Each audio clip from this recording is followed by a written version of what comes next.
요한복음 6장 66절에서부터 71절까지 본문 말씀입니다. 함께 같이 읽습니다. 그때부터 그의 제자 중에서 많은 사람이 떠나가고 다시 그와 함께 다니지 아니하더라. 예수께서 12 제자에게 이르시되 너희도 가려느냐? 시몬 베드로가 대답하되 주여 영생의 말씀이 주께 있사오니 우리가 누구에게로 가오리이까? 자이신 줄 믿고 알았사옵나이다. 예수께서 대답하시되 내가 너희 12를 택하지 아니하였느냐? 그러나 너희 중에 한 사람은 마귀니라 하시니 이 말씀은 가롯 시몬의 아들 유다를 가리키심이라. 그는 12 중에 하나로 예수를 팔자라라. 아멘. 오늘 말씀 영생의 말씀이라는 제목 가지고 보는데, 자 이제 수요일도 그렇고 금요일도 그렇고 주제를 죄라는 것을 가지고 설교를 이제 지난주부터 시작을 했습니다. 항상 우리가 이야기하지만 모든 상황 가운데 우리에게 가장 중요한 거는 우리의 죄의 문제가 해결이 돼야 된다는 거죠. 왜냐하면 우리가 이 땅에 올 때에 우리는 죄의 문제에서 자유할 수 없는 상태로 오잖아요. 그래서 제가 금요일 날도 잠깐 그 말씀을 드렸었는데, 내가 이 땅에 태어날 때, 우리가 세상에 태어날 때 사람이 무엇을 갖고 오느냐라고 이야기했을 때 아무것도 안 가져오는 게 아니라 우리는 죄 가지고 오는 거예요. 원죄를 품고 온단 말이에요. 근데 여러분 아시겠지만 이미 예수 그리스도를 통해서 하나님께서 모든 죄의 문제를 해결하셨죠. 원죄의 문제를. 그러면은 궁극적으로 하늘에서는 해결이 된 겁니다. 근데 우리는 육신을 갖고 이 땅에 태어나잖아요.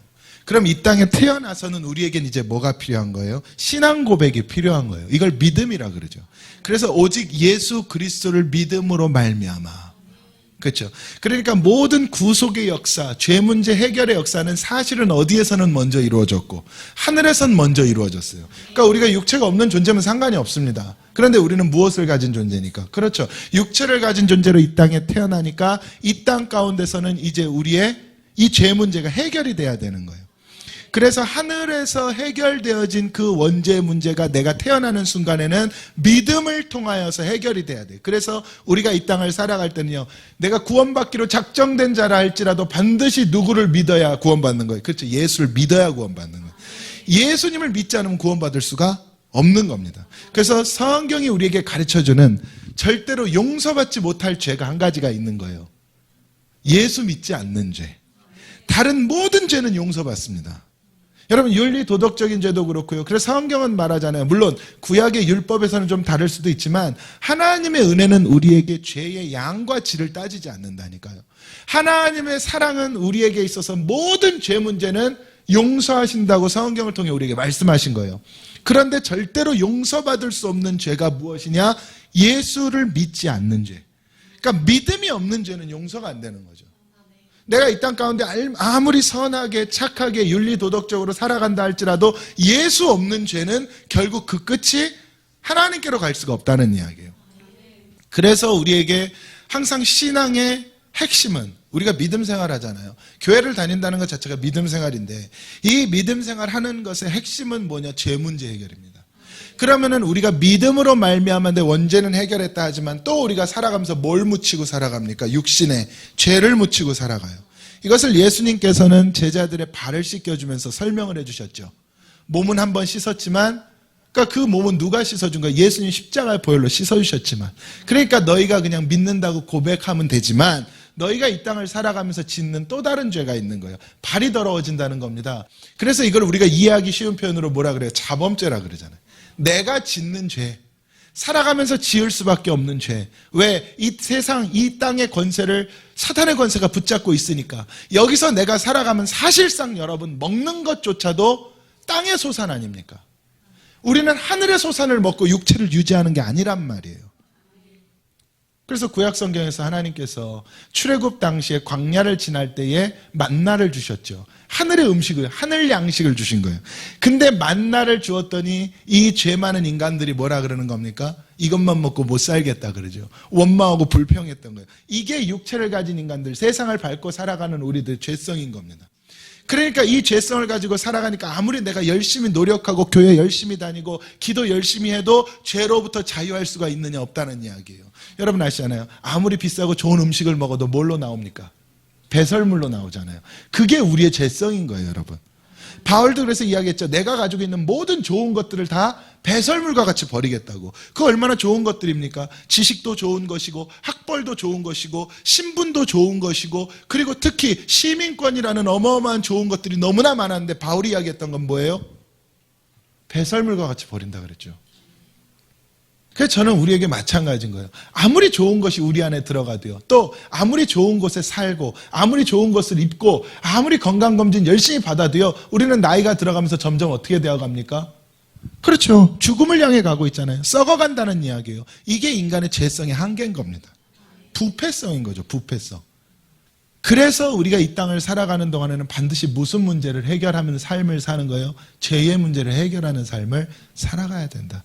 그래서 이 죄의 문제를 해결하는 삶을 살아가는 자들에게 보내주신 것이 성령 아닙니까?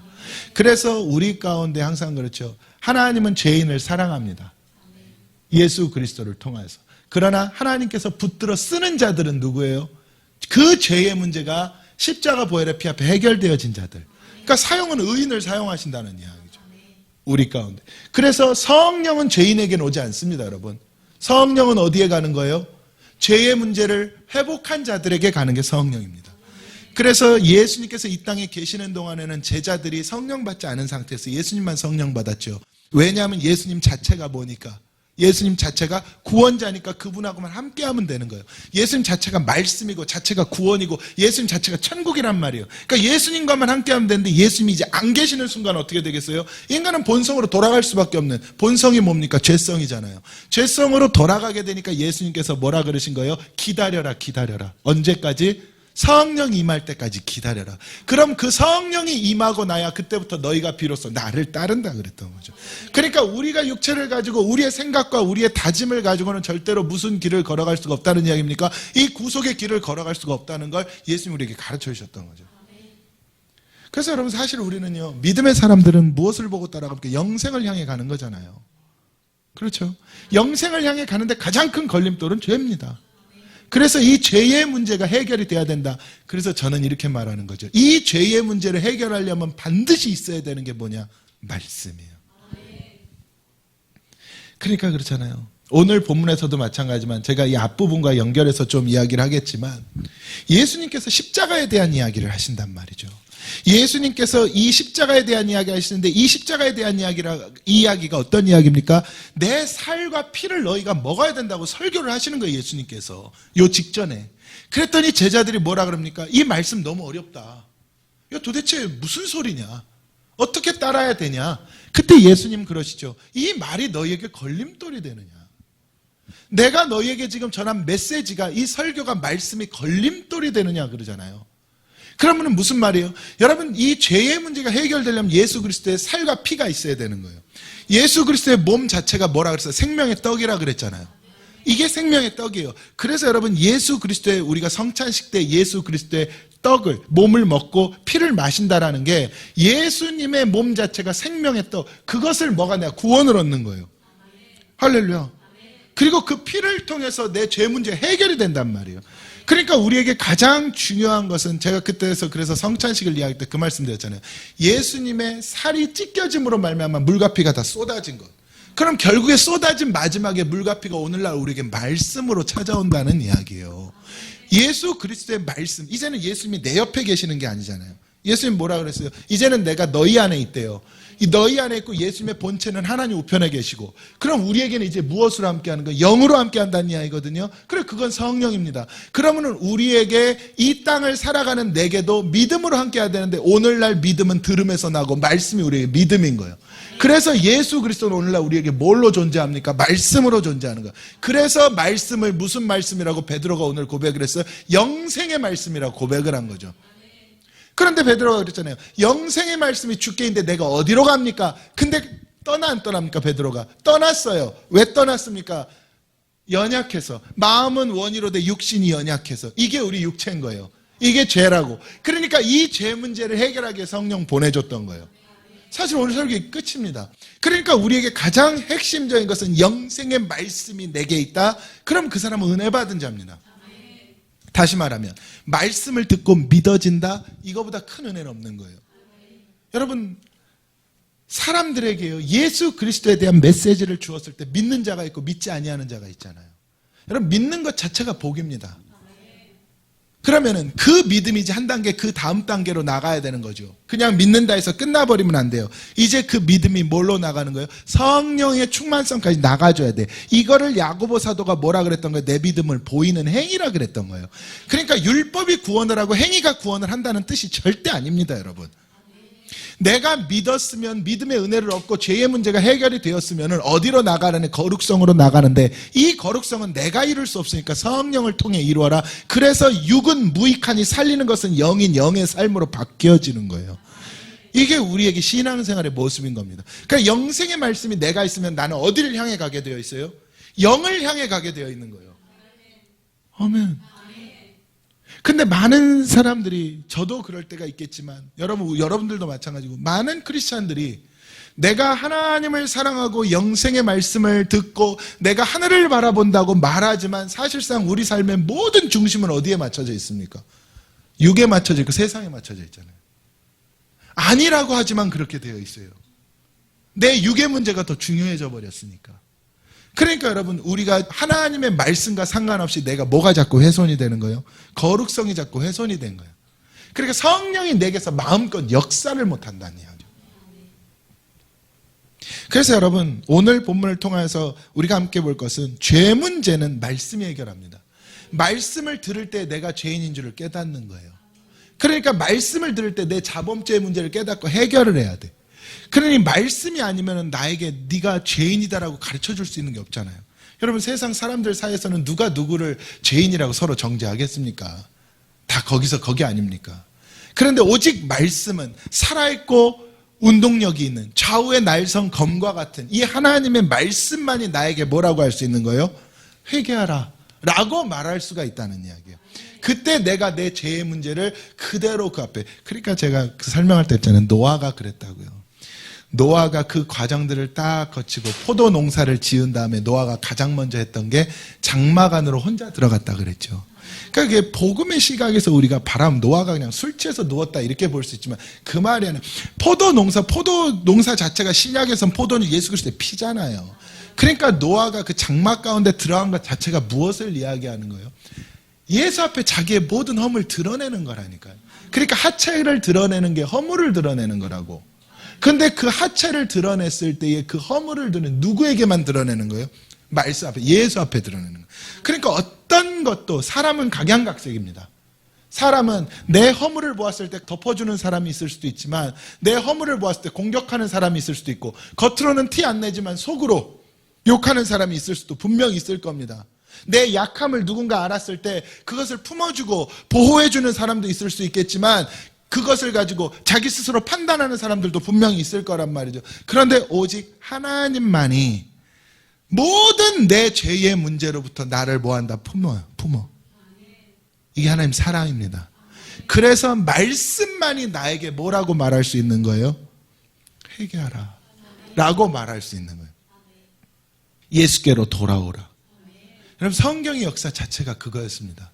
오직 말씀을 통해서 하나님 역사하셨죠. 그러니까 천지를 창조하신 태초의 사건도 하나님 무엇으로? 말씀으로. 마지막에 오시는 것도 아멘 주 예수여 어서 오시옵소서도 무엇대로? 말씀대로 오신다 그랬잖아요.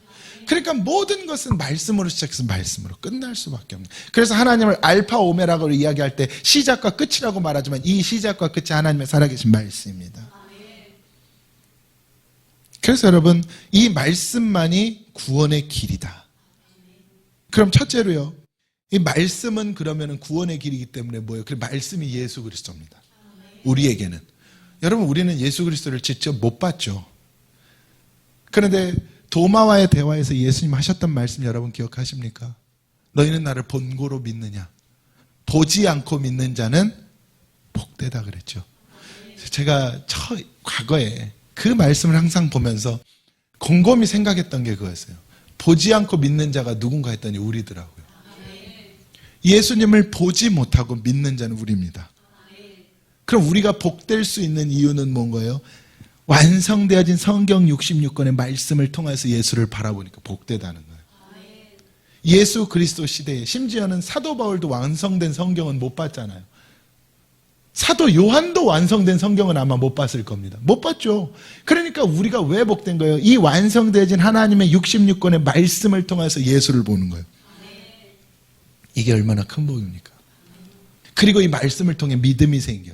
그러니까 이 말씀이 곧 예수입니다. 근데 여러분 아시죠? 예수님이 이 땅에 오실 때 무엇으로 잉태되고 성령으로 잉태되고 동일합니다. 그러면 성령으로 잉태된 말씀이 육신된 예수 그리스도, 오늘날 이게 예수라면은, 성경이 예수라면은 이 성경도 그래서 무엇의 감동으로 기록됐다 그래요? 성령의 감동으로 기록되어졌죠. 그러니까 여러분 저는 믿습니다. 1.1획도 틀림이 없을 것이다. 저는 정말 믿습니다.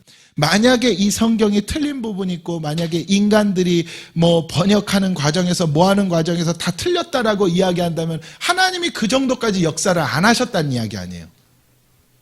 저는 믿습니다. 하나님 거기까지도 다 역사하신 줄로.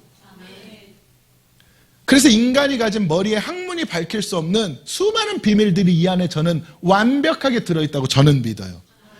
그래야 하나님은 완전하신 분인 겁니다. 이건 바뀌면 안 돼요, 여러분.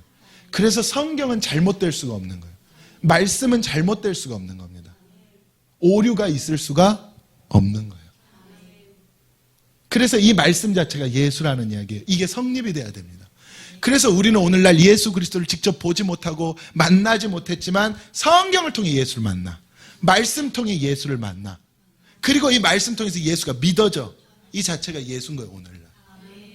할렐루야.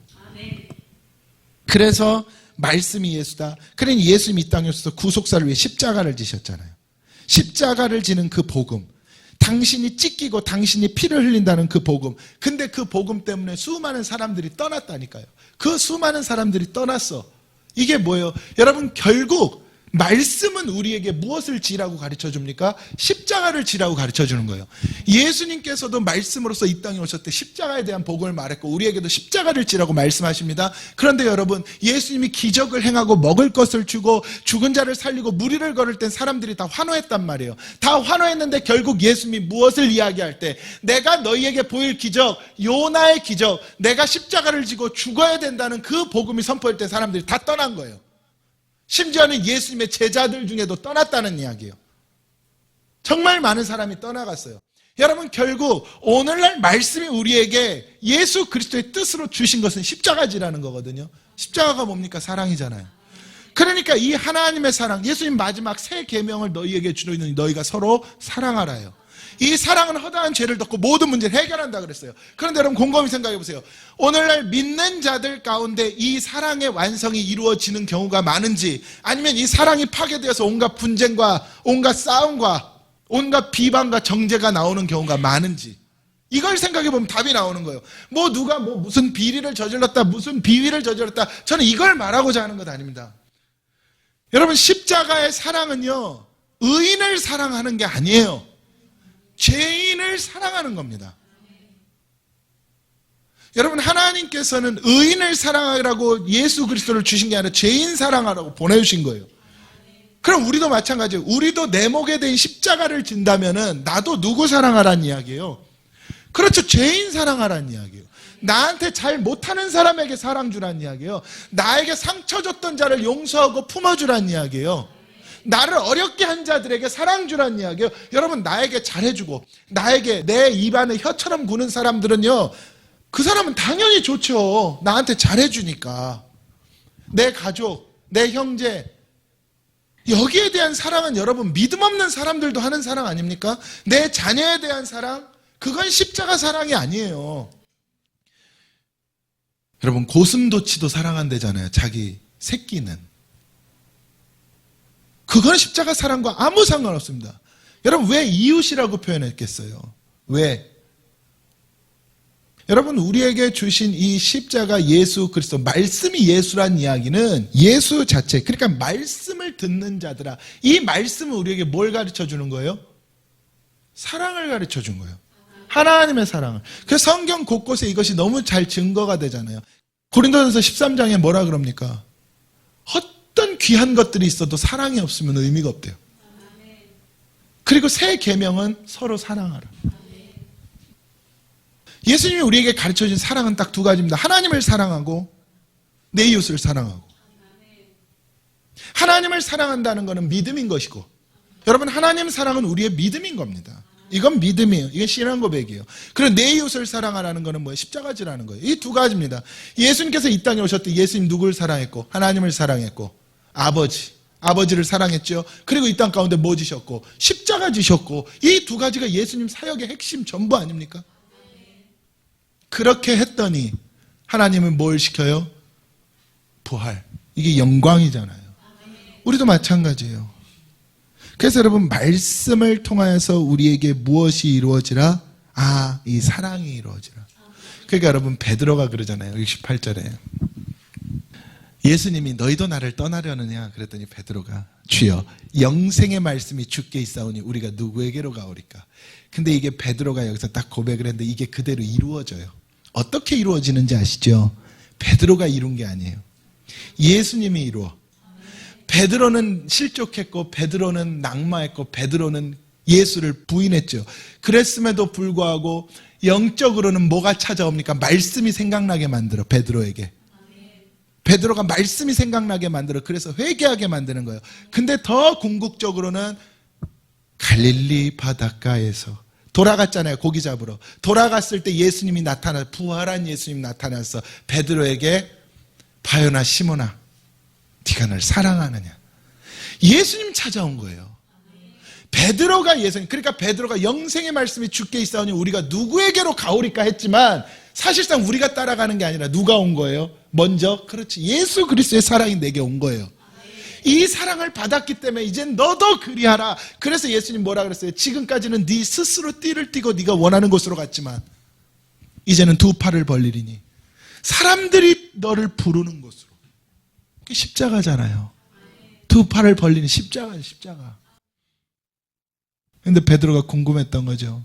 저 사랑받는 제자 요한은 그럼 나는 십자가인데 쟤도 십자가입니까? 그랬더니 아니야. 너랑 신경 쓰지 마. 왜요? 요한은 십자가가 아니에요. 요한은 끝까지 살아서 뭘 써야 되니까. 그렇죠. 요한계시록 기록해야 되니까.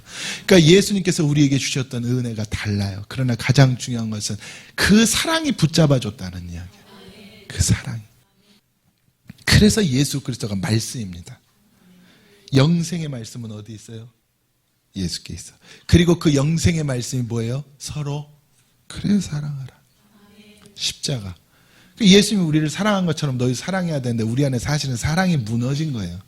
여러분 왜 우리가 분쟁이 있고 분노하고 저주하고 싸우고 혈기나고 미워하고 시기하고 이것들이 왜 나옵니까? 이유 딱 하나 아니겠어요? 그렇죠. 내 안에 사랑이 무너진 겁니다. 성경이 말하죠. 데살로니가전서 5장에 항상 기뻐하라, 쉬지 말고 기도하라, 범사에 감사하라. 근데 기도야 그렇다 칩시다. 여러분 범사에 감사하는 게 왜 무너지는 거예요? 내 안에 십자가가 무너진 거예요. 기도도 마찬가지고. 그래서 우리는 말씀을 떠나서는 영생의 길을 갈 수가 없습니다. 둘째로는요, 말씀은 언약입니다. 다시 말하면 말씀 자체가 은혜다. 그럼 제가 아까 그 말씀 드렸잖아요. 말씀이 찾아왔을 때 그 말씀을 받는 자와 받지 않는 자가 있다고. 뭐 보류하는 자, 보류도 안 받는 겁니다. 그러니까 말씀이 찾아올 때 그 말씀 아멘 하는 자가 있고 안 하는 자가 있죠. 여러분 12제자 가운데 가룟 유다가 배반자가 되죠. 근데 이 가룟 유다를 일컬어서 예수님께서 뭐라 그러셨습니까? 마귀라 그랬어요. 근데 너희 12를 내가 택했다 그랬거든요. 그게 무슨 이야기일까? 예수님이 부르셨는데 왜 하나는 마귀였을까? 이거 아버지의 뜻을 이루기 위함이었습니다. 그러니까 여러분 이건 이견이 없는 거예요. 왜 가룟 유다가 그랬냐 말았냐는 이견이 없는 겁니다. 예수님 알고 계셨어요. 가룟 유다가 뭔 줄? 본디 마귀인 줄. 그런데 알고 계셨지만 부르셨어요. 이걸 뭐라고 표현해요? 제가 설명해 드릴게요. 이게 악의 도구인 거예요. 악의 도구. 여러분 우리는 하나님께 쓰임을 받아야 되잖아요. 근데 무엇으로 쓰임 받아야 돼? 의의 도구로 쓰임을 받아야 돼. 반드시. 그래야 의의 도구로 쓰임을 받아야 내가 쓰임을 받고 천국 갑니다. 의의 도구여야. 근데 악의 도구로 쓰임을 받으면은요, 내가 이 땅 가운데서는 뭔가 일을 하는 것 같지만 마지막이 뭘로 끝나요? 지옥으로 끝나요. 이게 무서운 거예요. 반드시 의의 도구가 돼야 되는 겁니다. 여러분, 교회 안에도 의의 도구가 있고 악의 도구가 있습니다. 그러면은 교회 안에서도 여러분, 그러니까 사실은요, 여러분, 세상과 교회를 분리해서 생각하는 건 큰 의미가 없어요. 거긴 그냥 우리의 전도의 대상들일 뿐이야. 사실상 그 안에 알곡과 가라지, 양과 염소는 전부 어디 안에 이야기입니까? 교회 안에 이야기예요, 여러분. 이 교회 안에서 우리는 그래서 의의 도구가 돼야 돼. 그럼 의의 도구는요, 하나님의 무엇이 있는 자? 언약이 있는 자입니다. 은혜가 있는 자. 그래서 저는 말하잖아요. 구원이라는 거는요, 내 공로가 1%도 없어요. 100% 하나님의 공로입니다. 그러니까 그 하나님의 언약이 있으면 내가요, 실패하고 싶어도 하나님 붙들어 줍니다. 의의 도구는 그래야 되는 거예요. 그러니까 이렇게 말하잖아요. 이 12제자가 있었는데 사실은요, 가룟유다 일 많이 했거든요. 회계도 담당하고, 여러분 오늘날도 교회에서 일하는 사람들 중에 가장 중요한 위치에 있는 사람 중에 하나가 회계 담당이잖아요. 근데 가룟유다 회계 담당이었단 말이에요. 근데 그랬던 자가 예수님을 돈에 팔았어요. 그러면은 이게 무슨 이야기냐면, 아무리 일생을 우리가 그대로 우리의 이야기로 받아보자고요. 우리가 아무리 일생 예수를 믿고 막 기도하고 헌신하고 살아간다 할지라도 그 안에 은혜가 없으면, 그 사람 안에 너희는 택하신 족속이요 왕같은 제사장 거룩한 나라 주의 소유된 백성이 아니면, 그러면 결과는 지옥이란 이야기예요. 그래서 여러분, 나 열심히 신앙생활 했는데 왜 이럽니까? 내가 널 도무지 모르겠다 그랬다 그러잖아요. 나더러 주여 주여 하는 사람마다 전부 천국에 가는 것이 아니라. 그랬더니 뭐라 그랬대요?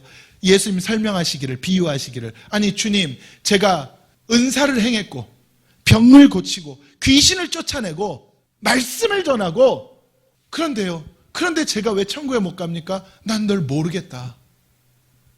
그게 예수님 하셨다는 말씀 아니에요? 그럼 그 안에 뭐가 없었다는 이야기예요? 첫째는 은혜가 없었다는 이야기예요. 그럼 은혜가 없는 자들이 어떻게 증거가 되고 드러나느냐? 여러분, 하나님의 언약이 있는 자는 반드시 마지막에 십자가를 집니다. 반드시 마지막에 십자가를 져요.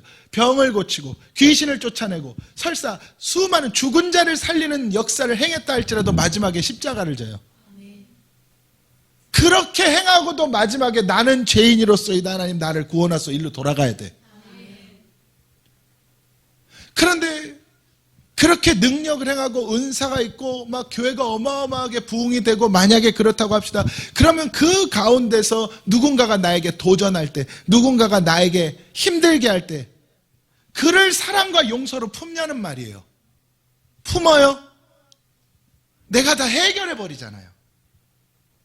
그럼 여러분, 내가 이미 그 전에 어떠한 놀라운 능력을 행했다 할지라도 그 안에 뭐가 없어? 지금 십자가가 없잖아요. 실패라는 이야기예요.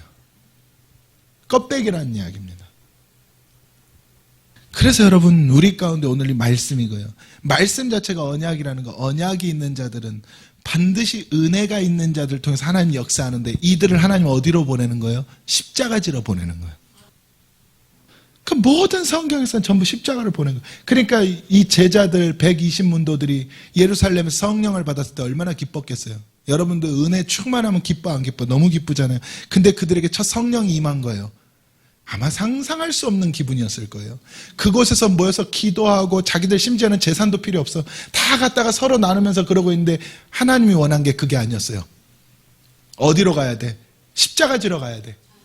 그러니까 스데반 사건을 통해서, 스데반이 십자가 진 거잖아요. 순교니까 십자가 지러 가야 되니까 보내는 거예요. 가라, 흩어.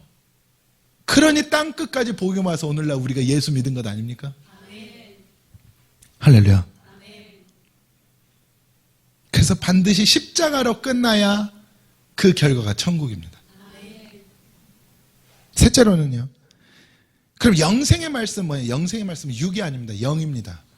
여러분, 63절에 보면 이렇게 나와 있잖아요. 살리는 것은 영이니 육은 무익하니라. 내가 너희에게 이른 말은 영이요 생명이라. 여러분, 하나님의 말씀은요, 다시 한번 말씀드리면 하나님의 말씀 자체, 예수라 그랬죠. 하나님 말씀이 영입니다. 이거는 영생의 말씀은 영이에요. 영. 그러면 이 말씀이 처음 내게 찾아서 뭘 깨워? 내 영혼을 깨우는 거예요. 영혼을 살려요. 내 영혼을 살리고, 이 말씀이 내 육의 기분 좋으라는 것 아닙니다. 말씀은 내 영혼을 살리고 내 영혼이 정말로 다시 깜짝 놀라 일어나게 만드는 것. 이 영생의 메시지가 선포가 돼야 돼요. 그러려면 누구 얘기만 해야 돼? 그렇지. 예수 얘기만 해야 된다는 이야기예요. 세상의 온갖 잡다한 학문과 잡다한 정치와 잡다한 세상 모든 문화를 가지고 설교를 할 때 거기서 영은 잠들어 버려. 영이 탄식한다는 이야기예요. 육은 즐겁죠. 내가 하는 이야기들이 나오니까. 근데 아니에요, 여러분. 모든 말씀은, 살아있는 하나님의 말씀은 좌우의 날성 검과 같고 운동력이 있는 이 말씀은 우리의 영혼을 깨우는 거예요. 할렐루야. 그래서 오직 말씀은 하늘의 구속의 역사를 선포하라. 그 예수 이야기해야 된다는 이야기죠. 예수님도 그 말씀하신 거예요. 오직 영이 살리는 것이지 육은 무익하다. 그래서 우리의 육체는 무슨 대상이냐면 확실히 우리의 육체는 깨뜨려짐의 대상인 거예요. 육이 살아나면 살아날수록 영은 죽어요. 그러니까 육이 깨지면 깨질수록 영이 살아나. 그래서 내 생각과 마음과 내 습관까지도 다 깨뜨리면 깨뜨릴수록, 그렇게 사람 바꿔 쓰는 거 아니라는 세상 표현이 있지만 아니에요. 우리는 예수 안에서 바뀌어야 되는 것 아닙니까? 그렇게 될 때 내 영이 살아난다고. 강팍했던 자는 온유해지고, 급했던 자는 여유로워지고, 정죄하던 자는 품는 자로 바뀌어지고, 원망하던 자는 감사하는 자로 바뀌어지고. 여러분, 이건 하나님이 해주는 게 아니에요. 내가 해야지. 방관하던 자들은 전도하는 자들로 바뀌어지고. 그래, 전부 하나님 해달라 그러거든요. 어떻게 하나님 해주면? 아니에요. 하나님 해주는 건, 하나님께서 그냥 해주신 건 구원으로 끝난 겁니다. 나머지는 우리가 행할 때에, 그때의 은혜를 주시는 거죠. 마지막으로 영생의 말씀은 아멘으로 완성됩니다. 아멘. 뭐라고요? 아멘. 여러분, 어떤 좋은 말씀이 선포해도 내가 아멘 하지 않으면 의미가 없어요. 나랑 부딪히면 의미 있어요? 없어요? 없습니다. 요한복음 6장 61절에 나와 있죠. 예수께서 스스로 제자들이 이 말씀에 대하여 수군거리는 줄 아시고, 수군거렸다는 건 자기들의 생각을 가지고 말씀을 판단했다는 거잖아요. 이야기했다는 거죠. 그때 예수님 그러죠. 이 말이 너희에게 걸림이 되느냐. 여러분, 말씀은 우리에게 걸림이 되면 안 됩니다. 어떤 말씀도 내가 아멘이에요. 자, 금요일 날도 이 말씀을 가지고 설명을 드렸었지만, 아멘 할 때 진리의 말씀이 나를 자유하게 만들어. 근데 아멘 하지 않으면은 나는 이 말씀 앞에 자유를 얻지를 못합니다.